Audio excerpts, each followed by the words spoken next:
যেদিন কোথাও বেড়াতে যাবে কিংবা বেশি কিছু রান্না করতে ইচ্ছা করছে না, সেদিন এইভাবে একবার এক পাকে রান্না করতে পারো, অথবা ওয়ান পট মিল।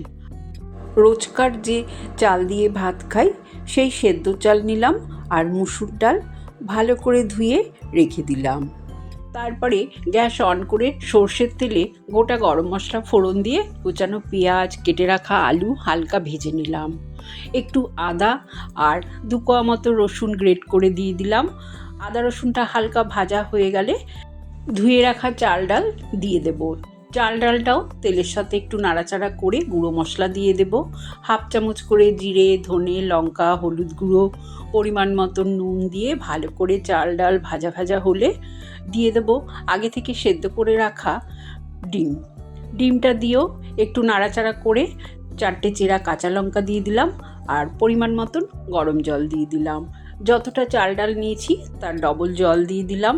ভালো করে ফুটে গেলে চাল ডাল গ্যাসের ফ্লেম লোতে করে ঢাকা দিয়ে কিছুক্ষণ রান্না করে নিলাম, যতক্ষণ না আলু, চাল ডাল সেদ্ধ হচ্ছে।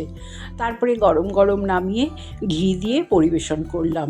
বিশ্বাস করো, তোমরা একবার এইভাবে বানিয়ে দেখো, মনে হবে যেন অমৃত খাচ্ছ আর বারবার খেতে ইচ্ছা করবে। রেসিপি ভালো লাগলে কমেন্ট করে জানিও। ধন্যবাদ।